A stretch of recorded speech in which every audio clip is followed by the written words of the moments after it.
লগৰজনে phone কৰিছিলে, সি বোলে ঘৰৰ পৰা ওলাইছে, গতিকে ময়ো ৰাস্তালৈ যাই লওঁ। এইয়া এইটো ৰখি আছে তাতে। আজি ফাইনেলি হ'ব মানে ট্ৰিপটো আজি 100%। গতিকে বলক এতিয়া আগে আমি গুৱাহাটীলৈকে যাওঁ, কাৰণ তাতে আমাৰ লগৰ আৰু 4জন আছে। আমি গুৱাহাটী আহি পালোঁ আৰু এতিয়া আমি যাম খানাপাৰালৈকে।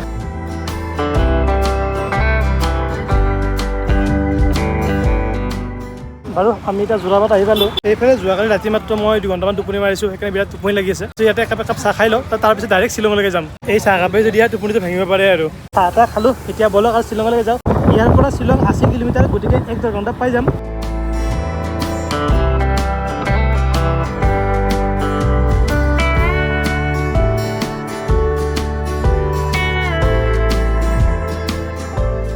আজি ফাৰ্ষ্ট টাইম শ্বিলং যাই আছোঁ, অলপ বেছি এক্সাইটেড হৈ আছোঁ। ফাইনেলি শ্বিলং আহি পালোঁ আৰু ইয়াত যি দেখিছোঁ চবফালে একেবাৰে যামেই যাম। মানে মেইন কথা কি ৰাস্তাবিলাক সৰু সৰু আৰু গাড়ী মটৰ বহুত বেছি আছে, আৰু সেইকাৰণে ইমান বেছি জাম হৈছে। মানে গুৱাহাটীত কি হয়, গাড়ী মটৰ যদিও বহুত বেছি, সেই হিচাপে ৰাস্তা ঘাটো বেছি, সেইকাৰণে জামটো মানে ইমান বেছি নালাগে। কিন্তু ইয়াত মানে জামটো আৰু বেছি গুৱাহাটীতকৈ। আৰু আমাৰ ফালে আমি গৰমত থাকিব নোৱাৰা হৈছোঁ, কিন্তু ইয়াত কিছুমানে এতিয়াও জেকেট পিন্ধি আছে। আৰু এয়া হৈছে শ্বিলঙৰ পুলিচ বজাৰ। এতিয়া আমি পালোঁ পুলিচ বজাৰ। ইয়াত এতিয়া আমি কিবা অলপ খোৱা লোৱা কৰি লওঁ। ৰাতিপুৱা আকৌ খাই অহা নহ'ল, গতিকে ভোকো লাগিছে, কাৰণ খালি চাহ একাপে খাইছিলোঁ। এতিয়া আমি ভেজ ৰেষ্টুৰেণ্ট এখনতে যাম, কিবা এটা খাই ল'ম আৰু। ৰাস্তা ঘাটবোৰ বহুতেই বেছি বিজি, আৰু ইয়াত চাগে লোকেল মানুহতকৈ বাহিৰা মানুহে বেছি আছে। ইয়াত আমি চবেই ফুৰিয়ে ল'লোঁ, আৰু আজি ফাৰ্ষ্ট টাইম 125 টকীয়া পুৰি খাই আছোঁ। চ' আই হোপ যাতে এক্সপিৰিয়েঞ্চটো ভাল হয়। সঁচা কথা কওঁ যদি সেই নৰ্মেল পুৰিয়ে লাগিছে, মানে দাম হিচাপত বেলেগ এক্সট্ৰা লগা নাই আৰু। GST এক্সট্ৰা খোৱা লোৱাটো কৰিলোঁ, কিন্তু আমাৰ মেইন ডেষ্টিনেশ্যন হৈছে চেৰাপুঞ্জী। আমি মানে শ্বিলং টাউনখন এবাৰ এনেই চাওঁ বুলি আহিলোঁ, লগতে অলপ খোৱা লোৱা কৰিলোঁ, গতিকে ইয়াতে দেৰি কৰি নাথাকোঁ, ডাইৰেক্ট চেৰাপুঞ্জীলৈকে যাওঁ। বতৰটো লক্ষণে ভাল দেখা নাই, বৰষুণে এপৰ্চেণ্ট পাইছোঁ।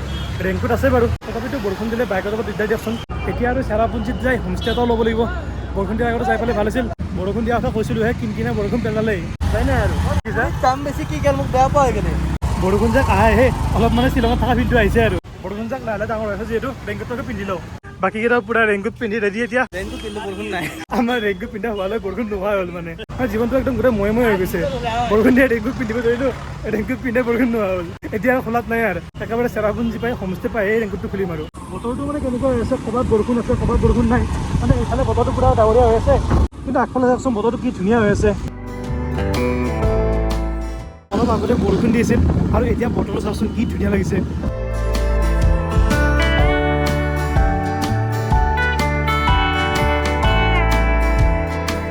আৰু এই জুন মাহটো আমাৰ তাতে নৱেম্বৰ ডিচেম্বৰত যেনেকুৱা ঠাণ্ডা পৰে, সেনেকুৱা ঠাণ্ডা পৰি আছে। এতিয়া বাজিছে দুপৰীয়া 2টা, আৰু 2টা বজাৰ পৰিৱেশ বেয়া।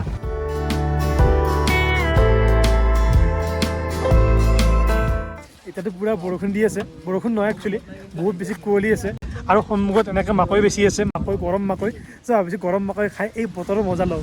আৰু আগফালে চাওক কি ধুনীয়া ভিউ মানে কি আকৌ দেখাই যোৱা নাই, মানে কুঁৱলীৰ কাৰণে গোটেই একদম বগা বগা হৈ আছে। এয়া মাকৈ, এয়া মেঘ, আৰু আমি। ইয়াৰ ইমানে ঠাণ্ডা লাগিছে যে সি মাকৈ পুৰা সিহঁত হাত কি আছে, কি ক'ব? বহুত বেছি ঠাণ্ডা। মাকৈ খোৱা হ'ল, কিন্তু বতৰটো ডিমাণ্ড অনুসৰি এতিয়া চাহ একাপো লাগে, গতিকে এতিয়া আমি একাপ চাহ খাওঁ। চাহ নহ'ব নেকি? মানে মই ভবা নাছিলোঁ একচুৱেলি, মই অসমীয়াতে সুধি দিছোঁ যে চাহ নহ'ব নেকি। তেওঁলোকে অসমীয়া বুজি নাপায়, সেইকাৰণে মানে ই হাঁহি থাকিব নোৱাৰা হৈছে। ভণ্টিজনীয়ে কৈছে ইয়াত বতৰ সদায় এনেকুৱা নাথাকে, মানে কেতিয়াবা কেতিয়াবা ৰ'দ দিয়ে, আৰু কেতিয়াবা এনেকুৱা বৰষুণ বতৰ হৈ থাকে। কিন্তু ভাল বতৰত কৈ এনেকুৱা বতৰত আহিয়ে চাগে এটা বেলেগ এক্সপিৰিয়েঞ্চ পোৱা যায়। মানে কি ধুনীয়া কুঁৱলী, বৰষুণ, মানে এটা বহুত বুজাব নোৱাৰা মানে এটা এক্সপিৰিয়েঞ্চ পাইছোঁ আৰু।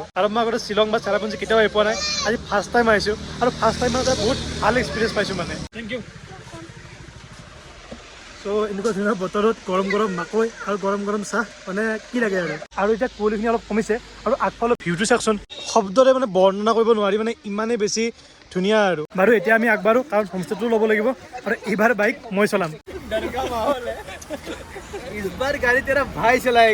বাৰু বলক আগবাঢ়ো। ৰাস্তাৰ কাষতে এটা ভিউ পইণ্ট এটা আছে, আৰু এই ভিউ পইণ্টৰ পৰা আপোনালোকে নাজাৰা চাওক। মানে সঁচাই কৈছোঁ, যিসকলে বাইক চলাব জানে জীৱনত একবাৰ হ'লেও চেৰাপুঞ্জীত আহক, তাকো বৰষুণ বতৰত, মানে কেতিয়াও ৰিগ্ৰেট নকৰে, মই কৈ দিছোঁ। আৰু ইয়াত বহিবৰ কাৰণে ধুনীয়া ব্যৱস্থা কৰা আছে, ইয়াতে বহক আৰু ইয়াৰ পৰা এই ধুনীয়া ভিউটো এনজয় কৰক। 3:30 বাজিল এতিয়া আৰু বেলেগ ঠাইত যোৱা নাই গম নাপাওঁ বাৰু, আগে হোমষ্টেটো ঠিক কৰি লওঁ। ঠাণ্ডা বতাহ দি আছিলে বাবে মাত্ৰ এতিয়া অলপ বহি গৈছে। আজি মানে বৰষুণ বহুত বেছি নাই, মানে কুঁৱলী বহুত বেছি আছে। সঁচা কৈছোঁ, মই মানে ঠাইখনৰ একদম পুৰা দিৱানা হৈ গৈছোঁ মানে।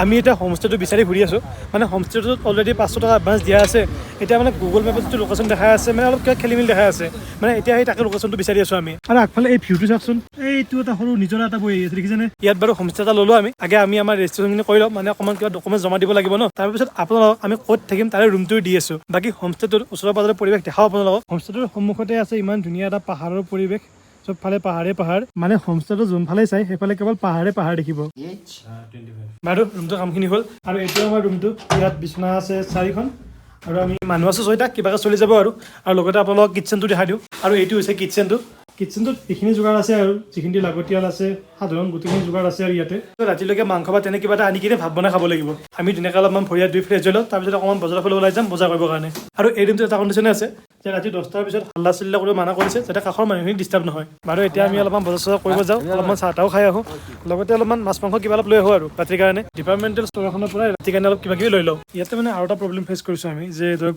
বহুতে আনকি হিন্দীও ধৰক ভালকৈ বুজি নাপায় চ' বস্তুখিনি ইংলিছত ক'ব লাগে আৰু আমাৰ ইংলিছ কিমান ভালটো আৰু গম পায়েই আৰু চাগে সেইকাৰণে অকণমান প্ৰব্লেম হৈছে সাধাৰণভাৱে একদম প্ৰপাৰ হিন্দী বুজি নাপায় তেওঁলোকে আৰু ইংলিছ আমাৰ ভাল নহয় একেবাৰে কমিউনিকেশ্যনৰ ক্ষেত্ৰত অকণমান প্ৰব্লেম হৈছে আমি মিক্স লেংগুৱেজ কৈছোঁ আৰু ইয়াৰ পৰা আমি এইখিনি বজাৰে ল'লোঁ এতিয়া এনেকুৱা নহয় যে হিন্দী কোনেও বুজি নাপায় মানে কিছুমান মানুহ আছে যোনে হিন্দী ধৰক ভালকৈ একদম বুজি নাপায় বাট তেওঁলোকৰ লগত অকণমান প্ৰব্লেম হয় যেনেকৈ ধৰক আমাৰ হোমষ্টেৰ মালিকজনে তেখেতে হিন্দী বুজি নাপায় তো তেখেতৰ লগত অকণমান তেতিয়া সেই ইংলিছৰ প্ৰব্লেমটো আহি পৰে আৰু আমাৰ এতিয়া আৰু কেৱল মাংস আৰু আলু গেছখিনি ল'লে আমাৰ বজাৰ কৰা হৈ যাব আৰু ৰুমত যাই খানা বনালে হ'ল মাংসটো বাৰু ল'লোঁ লগতে আলু বিলাহী আৰু পিঁয়াজো ল'লোঁ পাকঘৰটোত বাকী চব বস্তু আছে বাৰু কেৱল চুৰি এখনে নাই চ' চুৰি এখন লৈ আহিলোঁ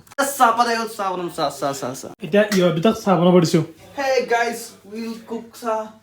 আৰু মাংসখিনিতো গমেই পায় কোনে বনাব আৰু আছে বনাওঁ মানুহ বাৰু মই অলপমান লাগি দিম কেৱল এতিয়া আপোনাৰ চেৰাপুঞ্জীত চাহ বনাই কেনে লাগি আছে ঠাণ্ডা বতৰত আমি গৰম চাহ আৰু পাকঘৰটো মোৰ এটা বস্তু ভাল লাগিছে ইয়াত মানে আদা নহৰু খুন্দা পৰ্যন্ত মানে ৰাখিছে মানে ইয়াত মানুহখিনি বুজি নাপায় হিন্দী আৰু আমি ক'ব নোৱাৰোঁ ইংলিছ মানে লিখি দিম ইংলিছত লিখি দিব দিলে পাৰিব আৰু কিন্তু ক'ব দিলে মানে কি হয় আমাৰ ভাবোঁ কিবা কওঁ কিবা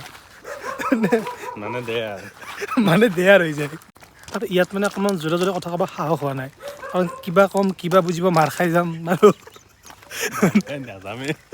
মাৰ খাই যাবই নোৱাৰিম বেলেগ হৈ যাব কথাটো হোমষ্টেত আছোঁ যদিও মানে মনত অলপ ভয়টো আছে মানে আমাৰ আমি মানে বাকী চব আনিলোঁ মানে কণী মানে ডিম আনিব পাহৰিছিলোঁ তো তাকে নিব আহিছিলোঁ থেংক ইউ আৰু আমাৰ চাহ ৰেডি হৈছে নে একদম কাৰেক্ট চাই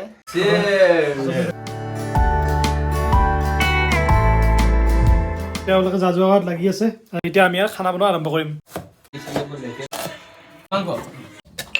মাংসটো যোগাৰ গোটেইখিনি ৰেডি বিলাহী পিঁয়াজ আৰু আদা নহৰু বটা বাৰু কেৰাহী বহালোঁ এতিয়া আমাৰ আঞ্জা বনোৱা আৰম্ভ কৰোঁ এতিয়া প্ৰথম চৰুত গ'ল তেল প্ৰথম আলুখিনি অকণমান ভাজি লওঁ আলুখিনি ভাজা হৈ গ'ল এতিয়া আলুখিনি চেট কৰি থৈ দিওঁ এতিয়া আজি বোলে ইয়াত অলপ নতুন ৰেচিপি ট্ৰাই কৰে মানে মাংসখিনি অলপ ভাজি ল'ব তাত থৈ দি কিনে ইয়াত আৰু একবাৰ এক্সট্ৰাকৈ বনাম মানে দেখাই আছোঁ গোটেইখিনি এনেকৈ আজি ফাৰ্ষ্ট টাইম বনাইছোঁ কেনেকুৱা হয় তাই গেৰাণ্টি দিব নোৱাৰোঁ পিছতে গম পাম মাংসখিনি অলপ ভাজা হৈ গৈছে এতিয়া এইখিনি নমাই থৈ দিম তাৰপিছত আমি পিঁয়াজ বিলাহী মছলা এইবোৰ গোটেইখিনি ধুনীয়াকৈ ভাজি ল'ম এতিয়া আমি তেলত দিম অলপ বাটাৰ এতিয়া ইয়াত যাব পিঁয়াজ এইফালে আমাৰ ভাতটো বহাই দিয়া গৈছে এতিয়া আঞ্জা ভাত চব একেলগে হৈ যাব পিঁয়াজখিনি ভজা হোৱাৰ পিছত এইবাৰ দিম বিলাহীখিনি এতিয়া আমাৰ বিলাহী আৰু পিঁয়াজখিনি ভজা হৈ গ'ল এতিয়া আদা নহৰুখিনি দি দিওঁ তাৰ লগতে গোটেইখিনি মছলা দি দিওঁ মানে মছলাখিনি অকণমান ফ্ৰাই কৰি ল'ম চ' এতিয়া আমাৰ গোটেইখিনি মছলা ফ্ৰাই কৰা হৈ গৈছে আৰু এতিয়া আমি মাংস আৰু আলুখিনিও ইয়াত দি দিম এতিয়া এই গোটেইখিনি ধুনীয়াকৈ লাৰি কিনে অলপ টাইম ভাজিম তাৰপিছত পানী দি দিম চ' এতিয়া আমাৰ মাংস ভাজি হৈ গ'ল 2 পিচমান ভাজা মাংস ৰাখোঁ আমি টেষ্ট কৰি চাবৰ কাৰণে তাৰপিছত আৰু মাংস আঞ্জাত পানী দি দিম ৰাইচ টেষ্ট কৰি লওকচোন কেনে হৈছে বস্তুৰ দাম বেছি নাই আমাৰ পৰা বেছিকৈ লৈছে সেইটো ধৰিব পৰা নাই মানে এনেকুৱা ধনিয়া মুঠাতে 10 টকাকৈ লৈছে এতিয়া আমাৰ আঞ্জা হ'ব হৈছে ইয়াত শেষত অকণমান কেঁচা ধনিয়া দি কিনে গাৰ্নিছ কৰি দিছোঁ বাৰু ঠাণ্ডা কথা যিহেতুকে আমি দেৰি কৰি নাথাকোঁ গৰমে আমি ভাত পানী খাই লওঁ ৰাইচ ইয়াৰ চেৰাপুঞ্জী খানা কেনে মজা